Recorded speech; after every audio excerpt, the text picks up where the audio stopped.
a plane? No, I do not. In skydiving? Skydiving, yeah. No. Yeah. I'm doing that. Are you? When are you skydiving? It's gonna For be my a brother's- hell no for me. For my brother's 21st birthday. Really? Oh, you did tell me that. When is that? July 1st. July 1st, he turns 21. I really want to skydive into Vegas for him. Yeah. That would be cool. Everybody always asks me if I'm into skydiving or if I want to do it. My Right. answer is I really like flying them better. I really have no interest in Staying in the plane? Yeah, I want to stay in it. Why would I jump out of the perfectly good airplane? I don't know. It's not my cup of tea. No. Why would you want to fly out of an airplane? Because the adrenaline and the exhilaration. Yeah. And there's a get point. that. Katie just did this. I know. Did you see that? Yeah, she's living. By the way, shout out to Katie. I know you're probably going to listen to this. She, let's see, Thanksgiving went on a trip to Hawaii. She has not come back, and she's I saw decided to that. stay until March. Oh my gosh. I was wondering, is it prolonged vacation or what's going on? Is she moving there? She's just working from home, and so she's like, if I'm going to Might work as from well home work every from day, Hawaii. I'm going to go to Hawaii and skydive. So Wow. she packed for a small trip and ended up staying. Yeah. Wow. Isn't that crazy? Yeah, that's crazy. great. Yeah. She's a wild one. That's living life That's to the awesome. fullest I know. right there. And she just got a house, right? Yeah. Yeah. She's renting it. Oh, sweet. Yeah. She's a stud. Better. Yeah. Yeah, she's a stud. Well, happy Wednesday, everybody. New segment of the podcast. I think this is going to be interesting. Just whoever's in the office or whoever comes in from outside of the office to just have a quick chat on what's going on in the world, in the company, a couple different things a couple different ideas that we're playing with. So one thing that I want to talk about is Josh is on day number 3 of the celery juice. Well, it's not a cleanse. It's a fast, right? It's a fast. It's also a cleanse too. If you want to get specific, it's called CLF. So it's the calorie liquid fast. So caloric liquid fast, as opposed to a non-caloric liquid fast, which would be essentially a water fast. You're drinking stuff without any calories. I am consuming calories. It's just very minimal calories, and it's really a CLF. Caloric liquid fast is really good for gut health and digestive health and kind of rebalancing your gut microbiome and just clearing out all the bad bacteria that is not serving you. Where'd you learn about this? So I've always, the past few years, I've followed people like Ben Greenfield, he reposted you today. I saw did. that. Oh, did he? Yeah, Oh yeah. my That's gosh. awesome. You guys both. I know we're crushing it. I mean, it's exactly. just, that's Definitely another topic we'll get into. It's just like, just post stuff. Yeah. Just post stuff. Yeah. It's crazy. But yeah, I've been following people like Ben Greenfield, like Dave Asprey, like, Luke Story, people that are just more into quote unquote biohacking, just, self-development, and also there's a spiritual aspect to fasting too, because pretty much every major religion has some sort of fasting protocol within their, texts, Right. and so that in of itself is an important part for me too, that I'm, kind of doing this for a lot of different reasons. And, it was 1/11, beginning of January, and Ben Greenfield and his supplement company called Keon, posted a whole thing where they're just like doing a 5-day fasting challenge. And you can choose between intermittent fasting, caloric liquid fasting, or non-caloric liquid fasting. And I have done intermittent fasting for a while now. I see tremendous benefits in that in my personal life, in my health, in my mind. So I was ready to take the next step into a more intermediate fast, which would be that. So Yeah. Are you going to go all 5 days? Because what is it? This is day 3, so you have 2 more to go. this is day 3. I'm going to see how I feel. I'm going to feel it out. I'm going to feel it out. This is definitely the day, and I've kind of posted about this on my Instagram. This is the day where you're really getting that energy boost, and you're really, your body's really transforming energy from ketones. Your growth hormones are operating about 5 times its normal rate. Right. So I've gotten this tremendous energy boost today, Whereas yesterday I was kind of in that lull. People who are really into fasting, their second day is usually called the suck, because it's just kind of that. You're just kind of mentally speaking, your body feels great. Yeah. My body was feeling I just felt like a big thank you from my body for giving it that break. But it's really all in the mind I was kind of dealing with a bit of fog. I did have a few hunger pangs here and there. But once you get past that point, that's really kind of when everything starts really kicking into high gear. Yeah. So it's really fascinating to just see and document for myself. Yeah. I think you're going to make it 5 days. I think you'll make it. Yeah. I don't think you're going to get to day 4 and go, oh, I'm out. Right. Yeah. You're really like big into like mindset and like mental strength. Yeah. You're a finisher. You're into finishing. Yeah. I mean, I wasn't always, and I don't know if I could have done this a few years ago. Right. For sure. You know, I don't know if I can do it. I mean, but that's the thing though. It really is more mental than physical. Yeah. Because absolutely. I have, aside from like the 1:30 hunger pang here and there on the first 2 days, I really haven't felt hungry when I woke up. I haven't felt hungry at night. It's been a really steady feeling in my body, and it's really connected me deeper with my body. And I have gotten really deep sleep, and my energy and mood has been very stable throughout the day, instead of kind of being like a roller coaster once you eat breakfast or eat lunch and have that lull and then get that high from the coffee and then back down. And so it's been really interesting, and it's a really clean energy that I feel. I can't really describe it in any other way. I'm energized, but I'm not that cracked out. Right. Energized. I'm not super Pre-workout jitters. Right, exactly. Yeah. I'm not super high energy. It's just a steady energy. So Yeah.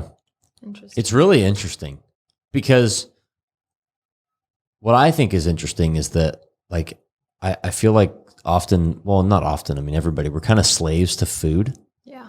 Like we have to eat lunch. We have to eat lunch now. Like, I'm hungry now. It's an emergency. And then all of our life revolves around these 3 meal times. And that's kind of limiting. Like, if I could choose 2 things to never have to do again, it would be not eat and not sleep. Like, if I didn't have to eat or sleep, can you imagine how efficient you'd be? Like, if you never had to sit down for another meal, or if you never had to sleep, oh my gosh, it'd be amazing. yeah. Food for me though is so social. Like going out that's with true. friends or eating with family. I think that's the thing too. Like even Hayden and I, like getting home and making dinner when we talk about our day. So I think that would be the hardest part for me. Like That's if true. I did a fast like this. Yeah. Just I never miss out. having. Right.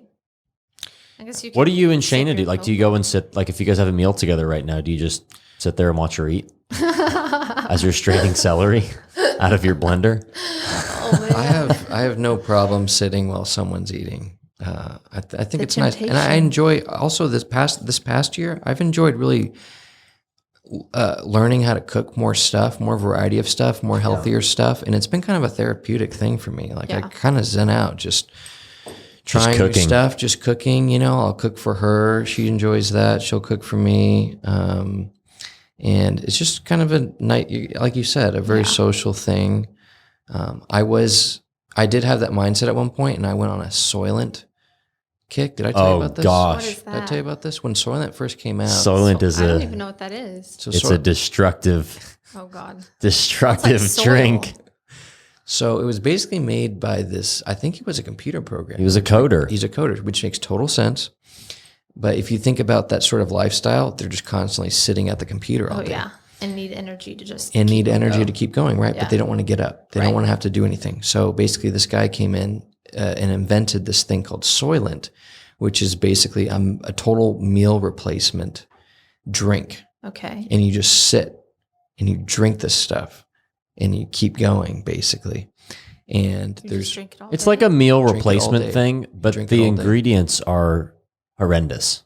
Oh God. Well, basically, he kind of took, food is alive, food is a living thing. Right. And when you treat it just like, like it's like machine fuel, you're fueling a machine just like with oil or something, and you break it down into these minerals and these nutrients that you need. It's much different than actually eating masticating your food, Right. chewing your food, getting all those fibers and what have you. It's much different, like for instance, when you talk about fruit juice or something and you're just drinking the juice, it's like really unhealthy. But if you're just eating a whole fruit or something, it's much healthier. Right. So just chemically, like what your brain releases when you're actually, like you said, like masticating food is so different than just consuming. What happened to you? Did you feel sick? I bet you didn't feel I was too already good. an unhealthy person. Really? I was already an unhealthy person. Yeah. I was not working out. I did not have any good nutrition habits. It was a healthy meal replacement, or it was not a healthy? I mean, well, it comes across as like it's marketed as a healthy meal replacement drink. Okay. But if you turn the bottle over, you have to look it up. Soylent. We need to hook up this TV so we can pull stuff up. Yeah. But it is not a quality food product. Yeah. Young Jamie. Yeah. So I did have an experience with that, and it was not good, and I did not feel healthy, and it was just. Yeah, that's it. Yeah. Okay. It's everywhere. And a couple of years ago, it got really popular because especially like amongst the weight loss community, everyone was like, oh, weight loss, this is tech industry too. Because it has a ton of calories. Yeah. Okay. Right. Exactly. So, I mean, one of them has like, I think 500 calories or 560, maybe even 700 calories. So you can drink one of those A straight up meal. and it's literally a whole meal. That's the thing too, is like in the nutrition, industry, a lot of times people just focus on the calories. Yeah. It's like how many calories they don't think, where are those calories coming from? Yeah. You could go get a fast food and have a ton of calories, and you got your 3,000 for the day if you're bulking or whatever. But if you're just eating crap, a calorie is just a measurement for energy, And it has nothing to do with like weight loss or weight gain, honestly. I mean, to an extent, obviously it does. Like if you're in a caloric deficit or surplus, that's going to have an impact on your weight. But like when people are trying to lose weight or gain weight or really specifically lose weight, and all they do is eat less calories. Yeah. It's kind of like we were talking about this morning. Like if you're a fast food eater and you just eat less fast food, you'll probably lose a little bit of weight. But eventually, like that doesn't mean that you're healthy. Yeah. Right. Coke Zero, not the option. Not so good. Switching to Diet Coke versus, normal Coke. Oh yeah, that's Does great. not mean you're on a diet. That's great. We love Diet Coke. Yeah. Aspartame and Oh gosh. coloring. In general, kind of going back to HiredUp, I really do appreciate being in an environment where health is prioritized, and that we can have these conversations, and it's really kind of a lifestyle, and I can try something out like fasting for 5 days, and it can be like a whole document. We're all interested. Yeah, I feel like I'm asking every 5 seconds. Are you okay? No, that's I know. great. Is everything okay? I love Every it. morning I come in, I'm like, How do you feel? feeling? No, it's great. I love this. Yeah. So it's really cool, and that we can, have these conversations and try things out, and it's really part of our culture. So. I feel like it definitely helps me level up a little bit too, because I'm into health, but whenever you're surrounded by more people who are like-minded like that, it just automatically wants you to make better health decisions too, I feel like. It's kind of like, it's not like a competition or anything, but it's kind of like being around people who are, like we talked about. 100%. Being around people that are doing something, you're much more likely to do that, which is why you're the 5 friends, you become the 5 friends that you hang out with. Right. And why that's such an important thing. Yeah. It's a real thing. And yeah, like in the office community that we have here, like being health conscious, and like we talk all the time about mindset and things like that. And so Sean Humphreys, he's coming in here tomorrow because I think I've told y'all, we're going to talk about how he can work with the company. So like for you guys, I want him to come in. I don't know if it'll be once a month or whatever. And I literally want to spend, a Wednesday, half of Wednesday, having him teach us all about, hey, here's how you set up your goals. Here's like how you level up your mind. Yeah. Here's how, like, who else is doing that? Yeah. And to me, I'm like, that's so important. If we can get all of our employees just like rock solid in their own mental states, like not even in the company, but just in their life. Right. Like that's going to be amazing for, that's just good for everybody. That's good for the customer. That's good for your significant others.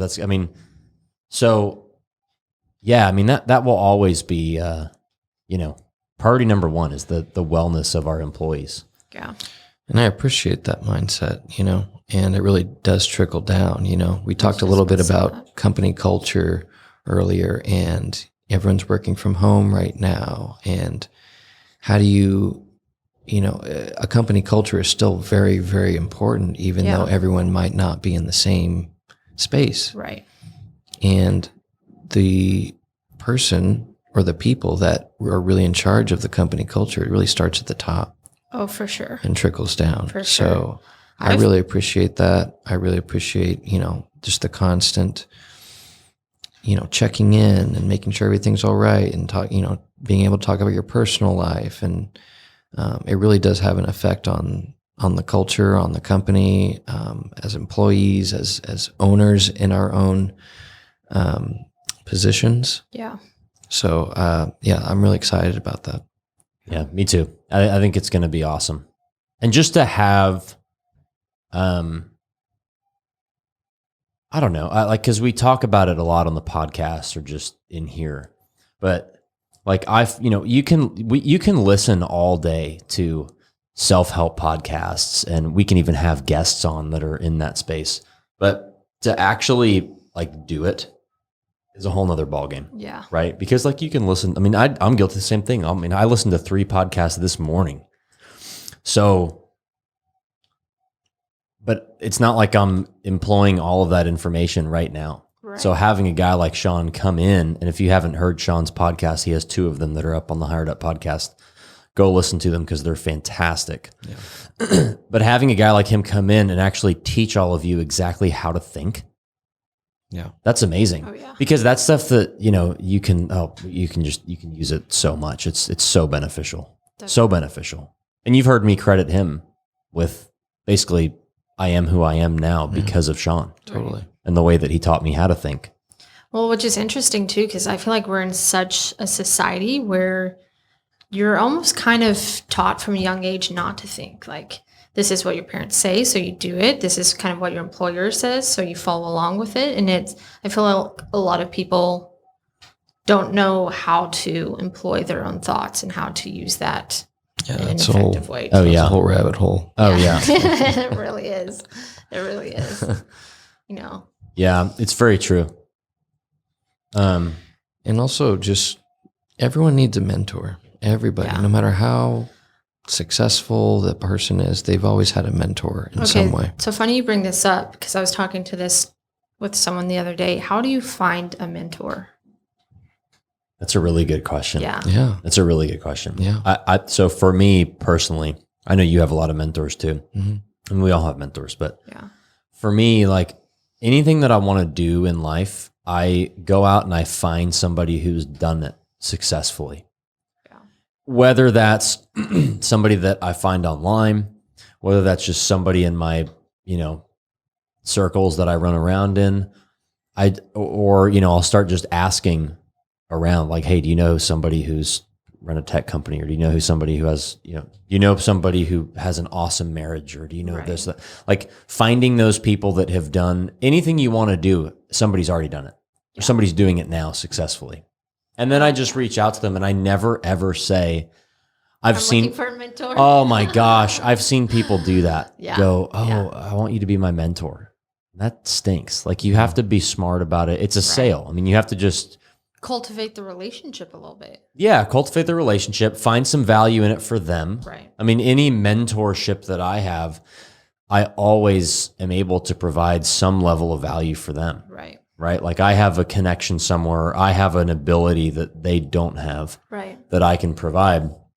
We need to get Ben Page on this podcast. He actually just called me a minute ago, but Ben is the master of this. He's so good at getting around people that he's big into modeling. So he'll go find somebody that's done something that he wants to do. Don't reinvent the wheel.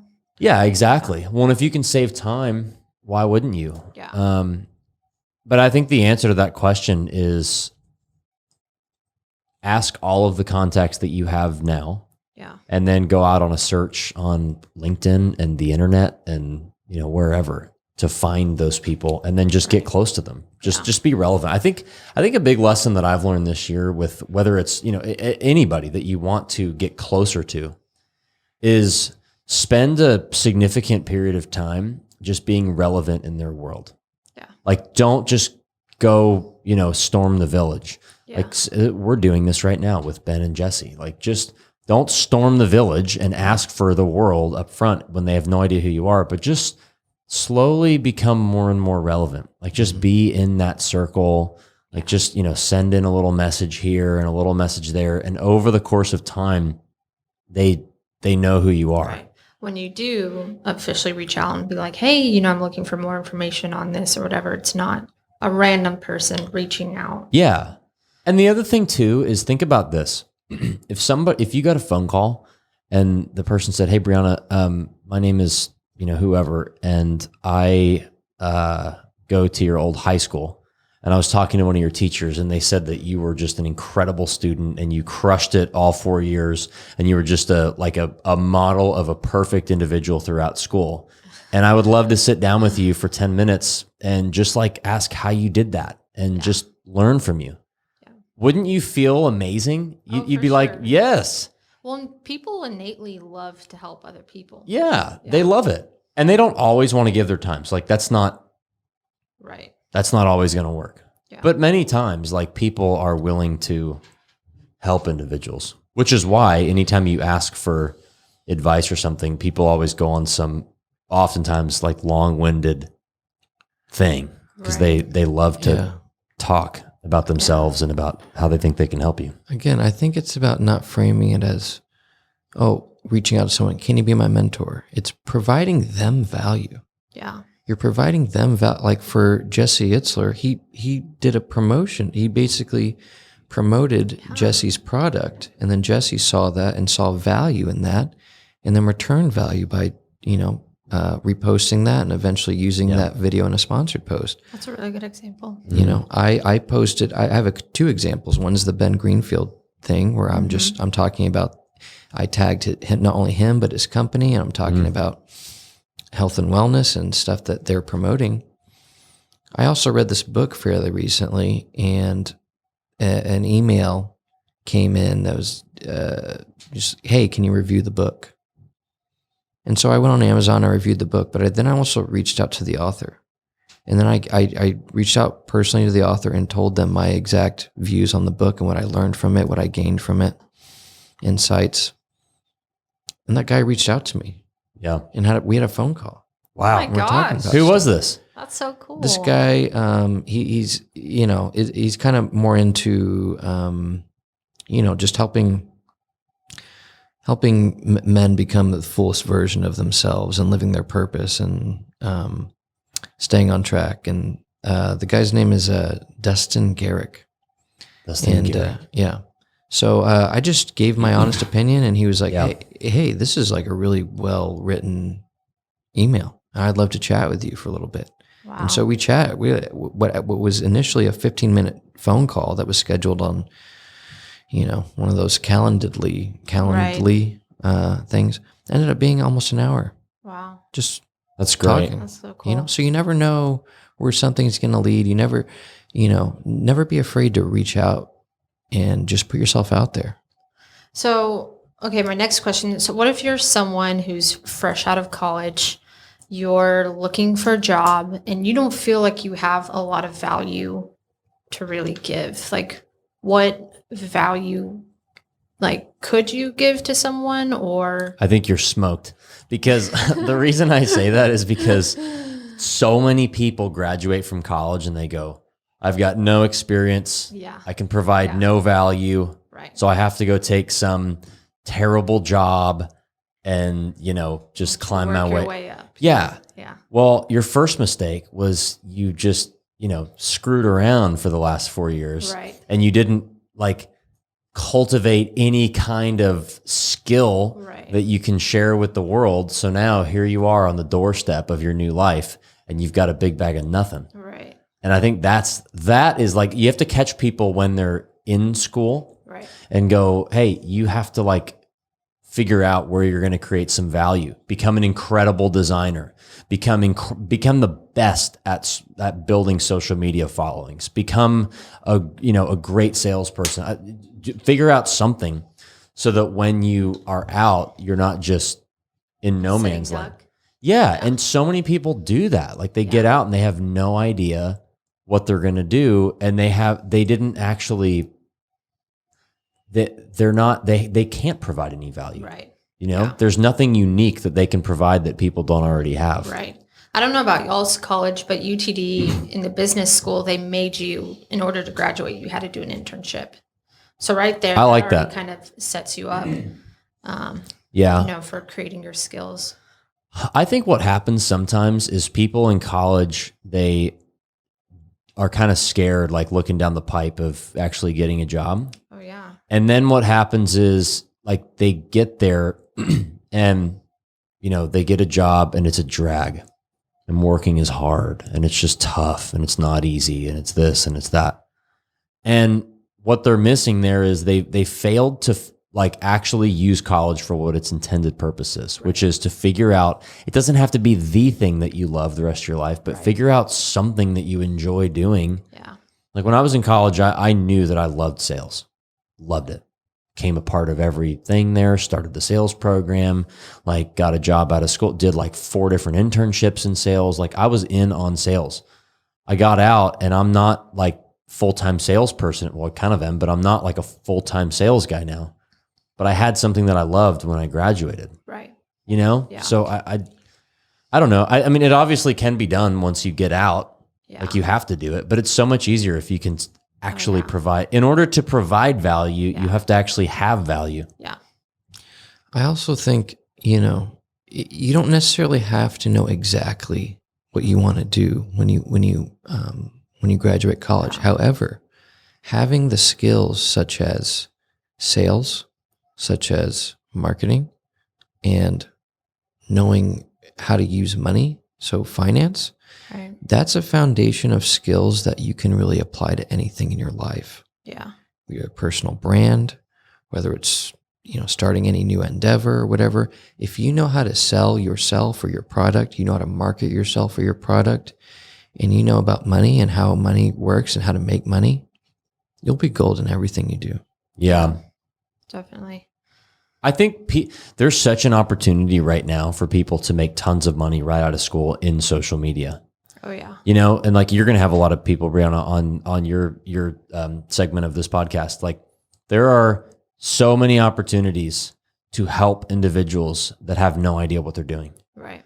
If you can be actually really good at running social media, growing a following, creating excellent content, you have the eye for that, you're golden. Yeah. You can go find a job. And the other thing I'll say on that too is, and Josh did this, the worst thing that you can do if you're a social media person or a photographer or a designer or whatever you're deciding to do, the worst thing that you can do is approach a company that you want to work for when you're out of school or at any point in life and go, listen, I can make you the greatest website ever. Or I can make you a great social media. I know someone right now. I'm really? Thinking of this person right as you're saying them. They're this is word for word what they say. Here you go. Okay. Yeah. I can make you a great social media profile. I make excellent, whatever. Yeah. I can make you a new logo. I can do all of this. Okay. Well, great. That doesn't mean anything. The best thing that you can do is just do it, make that thing, and then go and say, hey, listen, I saw you guys. I like your business. Look what I made for you. Don't expect anything in return. I just thought that was kind of cool. Yeah. I mean, if you can actually immediately show that value, they're going to go, oh, we need that. When Josh was interviewing and he came in with mock-ups of our entire social media platform, our app, he had literally made all of this stuff to detail, awesome. Down to the comments and the everything. I was oh, well, yes, we must have this because If he would have come in and just gone, hey, I can make kick-ass stuff, it's like, Right. all right, well, that's what everybody says. Yeah, definitely. So you have to be able to actually do it. One, you have to actually have the skill and ability. And two, like make that thing for that person or that company. Yeah. Present it to them. Yeah. So that they can actually see the value. Yeah, definitely in a position that's like digital or design or social, anything like that. It's because I have a lot of people from UTD. There's like one class where they make you reach out to an alum and kind of interview them and talk about, how they got to their spot and their career and stuff like that. And, I tell them all the time, like, it is so crucial to have your work presented, especially in a design or social media or anything like that, if that's the route you're looking for. And I'm saying just get experience where you can, even if it's just you like a company and you want to design their logo, use that in your portfolio, just market yourself the best way possible. Yeah. And just kind of create those opportunities for you. So that way, whenever you do come out and you're looking for a job, and it doesn't just have to be exactly design. No, it could be anything. With anything, yeah. If you're good at spreadsheets, make a kick-ass spreadsheet for yourself. Design one. Set up a deal. Yeah. If you're a sales guy, go find a client, sell that deal, and then go and say, hey, listen, I've got someone on the hook for you. That's a great deal. Yeah. Here's their number. They're ready to buy. Right. I mean, if you could do that, you're golden. You're sold. Too many people graduate from college and they believe that their fate is to make $30,000 a year for the next 7 years and like just suffer because they don't have the experience and they've got to be at a job that they hate with people that don't inspire them because they're graduating college students, and nothing could be further from the truth. Yeah, I agree. Nothing could be further from the truth.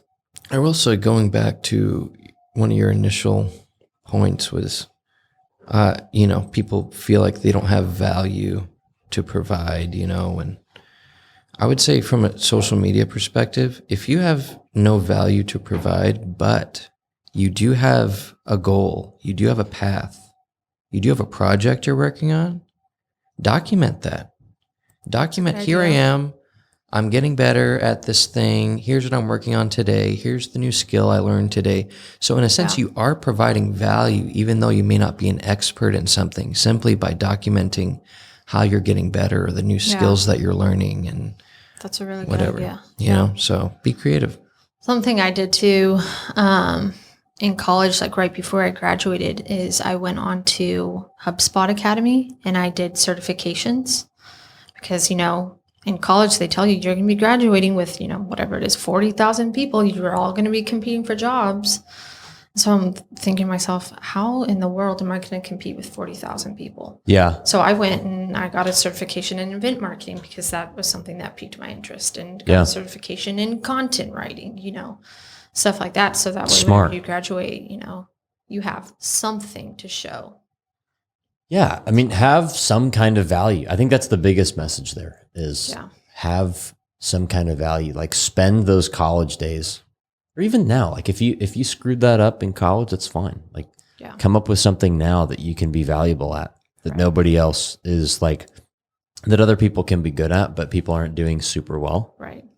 And go get good at it. From a social media perspective, like the first thing that comes to mind is maybe you don't have any experience and you're wanting to get into, I actually had this conversation with someone the other day, but you're wanting to get into social media. Yeah. Maybe really hone in on your personal brand, like make that your project. So that way you can showcase, hey, I may not have experience at XYZ company, but this is what I was able to do with my personal brand. This is how I was able to grow my following here. I think it's almost a necessity. Yeah. Like if you're applying to social media management and your social media is like non-existent, that's kind of a red flag to me. It's and it works with design too. When I used to work head of marketing department and I was hiring a designer and they had good work, but then I would look at their resume and their resume was just a black and white Word doc. Yeah. Or I'd go to their portfolio website and it wasn't like this interactive cool thing. It was just like, here's the image of the project that I worked. Right. I'm like, if you're a creative person and you're a designer, you're not showing your creative. When it comes to your personal stuff, that should be your best work. Yeah. Your portfolio in of itself should be your best project that you're showcasing. So it's just kind of like that mindset, right? If you're really good if you really want to be a social media management, you should have a good social media following. You should be constantly posting on there. You should be trying new things on there. People that's a great point, because like you have a good Instagram, you have a solid following, like you're active. And we looked at that. Like, that's what Josh said too. Yeah. Like we wanted to know. And by the way, do you want to know who the biggest advocate was for you when we were interviewing you? Josh was sold. He was like, this girl's a badass. Like, so funny. She is going to crush it. Like that phone call was amazing. Like she had questions loaded, ready to go. He's like, we have to hire her. Yeah, that's what he said too. It blows my mind that people don't ask questions. Well, yes. And I mean, I don't know. I just think that like college days should be spent doing free labor. Like you in college, you should be spending that time like just doing free stuff for people, free internships. Jesse today, I saw a thing that somebody offered his kids 500 free lacrosse lessons for one business meeting with them. 500 is pretty steep. That's going to take years. Meeting with his kids? No, with Jesse. Oh, okay. Yeah. Okay. I mean, it might be with his kids by the time 500 lacrosse lessons is over. But they offered to give his kids 500 lacrosse lessons for one meeting with Jesse. Wow. Yeah, and that's a lot. Talk about creating value. Yeah, but I mean, you look at that and go, all right, well, this person, like, they might not end up doing anything with Jesse, right? But they just want the proximity. They want the experience. And so they're willing to do something for free because they want that experience. Yeah. I mean, that should be a big priority. Whether it's with HiredUp, whether it's your own personal brand that you want to turn into a business, you want to create a business from Instagram, you want to start selling courses or doing mentorships or coaching or something like that, you always need to be providing free value for people. Push it out. Stop trying to charge for your crap. Value. Well, the thing is that eventually when you're putting out so much value for free, and then you have maybe a low ticket item, to kind of get, or actually a free item to kind of get to build your email list, right? Here's an ebook, here's a whatever. Then you have a low ticket item for like a random, maybe 7-day course or something. Yeah. And then you have your high ticket item. Like this is all basically a funnel, right? So you have the people, tons of people getting free value, and then you're building trust with people so that when you do eventually charge for your services, you've already built that trust. You've already built that community. People want to pay you. They're like, wow, this guy's like changing my life, or this girl's changing my life. Yeah. Like, I want to know what stuff is in the paid, course, or I want to get one-on-one coaching with this person. Like they are just so insightful. I think people, they protect the goods too much. Right. Yeah. Be okay with giving it away. Yeah. Of course. Because at the end of the day, I mean, if you provide enough value, the money will come. Yeah. And I think what happens a lot of times is people go want to throw money at you if you oh yeah. Value. And what they do is they look at it and they go, and nobody does this better, I think, than Gary Vee. Like he gives every single thing that he does away for free. Everything. Like even in working with their company, like there's nothing really monumental in their stuff that's like, wow, I've never seen this before. I mean, I've already seen it all. Yeah. So, but the flip side of that is that people pay him $250,000 for a 45-minute speech. Like that's a speaking fee. That's crazy. So he comes out there and does that. And it's like, well, of course they would, because they already know the information. Right. They just want the guy. Yeah. They want him there. They want to hear it from him. Yeah. And they might get something that's different and interesting. I think too many people, like these, like you said, these seminars or these online things or these courses, I think that's all great. But the problem with that is that people start that to make money. And so they'll come out with some crazy course and they're like, oh, I'm going to teach you how to, like grow your Instagram following by 10,000 people. I'm going to teach you how to get 100 new leads a week. Okay, well, why don't you just tell me how to do that for free so that I actually know you're not full of garbage. Right.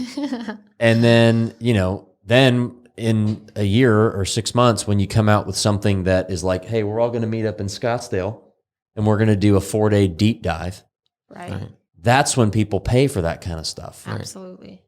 Like there's way too many people out there that will give you, have you ever gone to one of those websites that's like the number one, like it'll be some picture, some famous person. It'll be like the number one thing that I use to grow a following or to create attention or something like that. And you click on it and then you scroll for like a day and it's never Funnel there. website. Yeah. And then at the end, Clickbait. it's like, click here to purchase course. It's like that stuff grinds my gears. no one wants that. Nobody wants that. And nobody wants that on social media either. And so just give it away. Just give it away for free. And then eventually the money comes. Right. And the important point too is like be a likable person.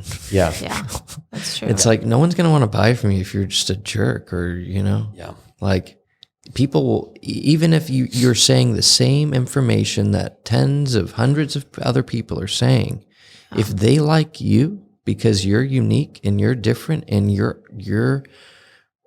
your true self, they will gravitate towards you, even if they've heard this information 10, 20, 30 times before.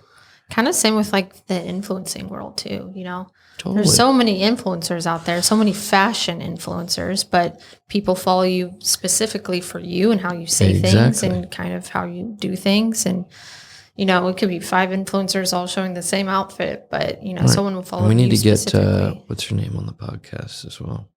Who? The influencer? Yeah. Oh yeah. Nikki. Yeah. I'll call her. Right. She said she was free in January. So sweet. we're now in January. Awesome. Yeah. Well, it's a busy month over here. I'm super excited about, end of the month, January 27th is going to be our official launch day. 2 weeks. Yeah. Time flies. It's crazy. Time flies. I know.